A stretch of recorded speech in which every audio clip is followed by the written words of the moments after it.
వాపేదో బలిపేదో తెలుసుకోకపోతే ఎవరికి నష్టం? వాళ్ళకే నష్టం. వాపేదో బలిపేదో అంచనా వేసుకోలేకపోతే, తెలుసుకోలేకపోతే, తెలుసుకున్నా సరే జాగ్రత్త పడకపోతే వాళ్ళని వాళ్ళు మోసం చేసుకున్నట్టే అవుద్ది. వాపుని చూసి బలుపు అనుకుంటే. ఇప్పుడు 2024 ఆంధ్రప్రదేశ్ అసెంబ్లీ ఎన్నికల సమయంలో వైసీపీ ఏమనుకుంది? వై నాట్ 175 అని పైకి చెప్పింది. కానీ వాళ్ళ వ్యక్తిగత అంచనాలో మాత్రం వాళ్ళకి 2019లో వచ్చిన 151 కంటే ఎక్కువే వస్తాయని అనుకున్నారు. సరే 175కి 175 రాకపోయినా సరే 151కి అయితే తగ్గవు అనుకున్నారు. ఒకవేళ వాళ్ళు అనుకున్నట్టు రాకపోయినా, సీటు రాకపోయినా 151 కన్నా తగ్గినా సరే అధికారం అయితే ఎటు పోదు, అధికారం అయితే పక్కా వైసీపీదే అని అనుకున్నారు.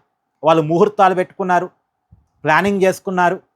అంతా ఇక అసలు జగన్ ప్రమాణ స్వీకారం చేయటమే లేట్ అనుకున్నారు. కానీ రియాలిటీలో ఏమైంది? వైసీపీ 11 సీట్లకి పరిమితం అయిపోయింది. అంటే ఇంత దారుణమైన ఓటమిని వైసీపీ ఎందుకు అంచనా వేయలేకపోయింది? రియాలిటీలో లేకపోవటం వల్ల, వాస్తవ పరిస్థితిని చూడలేకపోవటం వల్ల, ప్రజల అభిప్రాయాన్ని తెలుసుకోలేకపోవటం వల్ల, వాపేదో బలిపేదో అంచనా వేసుకోలేకపోవటం వల్ల.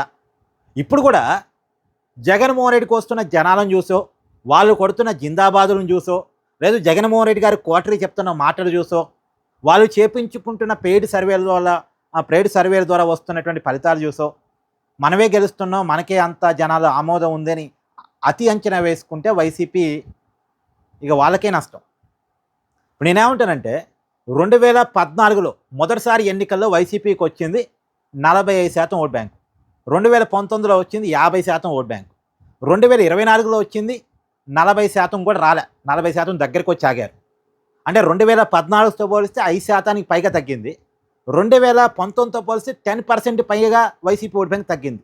ఎందుకు తగ్గిందో వైసీపీ అంచనా వేసుకుందా? ఇప్పుడు ఒకళ్ళు మనకెందుకు దూరం అయ్యారో తెలిస్తేనే మళ్ళీ వాళ్ళని మన దగ్గర తీసుకోవచ్చు. అవునా కాదా చెప్పండి? ఒకళ్ళు మనకి దూరంగా ఎందుకు జరిగారో తెలిస్తే మళ్ళీ వాళ్ళని దగ్గరికి తీసుకోవచ్చు. కానీ అసలు వాళ్ళు ఎందుకు దూరం జరిగారు అన్న విషయాన్ని వైసీపీ తెలుసుకోలేకపోయింది, ఆలోచించలేకపోయింది, దగ్గర తీసుకోవడానికి ప్రయత్నం చేయలేకపోయింది. మరి వైసీపీ ఎలా పెరిగిద్దండి? ఎలా అధికారంలోకి వస్తుందండి? ఇంకా వైసీపీ ఆలోచించుకోవాల్సిందంటే పోయినసారి వచ్చిన 40% ఓట్ బ్యాంకులో కూడా ఎంతో కొంత లాస్ అవుతుంది తప్ప పెరుగుతున్న పరిస్థితి లేదు. అంటే ఉన్న ఓట్ బ్యాంకు క్రమంగా వైసీపీ కోల్పోతుంది. మరి జగన్కి జనాలు వస్తున్నారు కదా అంటే వస్తారు. జగన్కి ఉన్నారు కదా, ఓట్ బ్యాంక్ ఉంది కదా. ఇప్పుడు ఇందాక నేను చెప్పిన 40% ఓట్ బ్యాంక్ సరే తగ్గిన 35% వాళ్ళు ఉన్నారు కదా. జగన్కు ఉన్న ప్లస్ ఏంటంటే ఉన్న ఓట్ బ్యాంక్ రోడ్డు మీదకి వచ్చే ఓట్ బ్యాంకే. వాళ్ళు సమీకరించుకుంటే వస్తారు వాళ్ళు. ఆ జనాలు చూసి వాళ్ళే ఓట్ బ్యాంక్ అనుకుంటే ఏం లాభం? ఇప్పుడు కమ్యూనిస్టులకు ఉండే ఓట్ బ్యాంక్ చాలా తక్కువ, కానీ కమ్యూనిస్టు నాయకులు సభలు పెడితే ఎంతమంది జనాలు వస్తారు? పెద్ద ఎత్తున వస్తారు. కానీ వాళ్ళకి ఒక్క సీటు కూడా రాదు.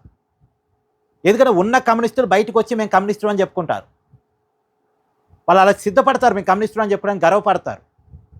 కానీ ఆ ఓట్ బ్యాంక్తో అధికారం రాదు, ఆ ఓట్ బ్యాంక్తో సీట్లు రావు. కాకపోతే కమ్యూనిస్టులు చేసిన ఒక తప్పు ఏంటంటే జనంతో కనెక్షన్లో లేకుండా పోయారు. వాళ్ళ సిద్ధాంతాన్ని జనాన్ని పరిచయం చేద్దాం అనుకున్నారు తప్ప జనం ఏమనుకుంటున్నారో కమ్యూనిస్టులు తెలుసుకోలేకపోయారు. గొప్పోళ్ళు వాళ్ళు నిజానికి. కానీ మారుతున్న రాజకీయ పరిస్థితులను అంచనా వేసుకోలేకపోవడం వల్ల వాళ్ళు మిస్ అయ్యారు.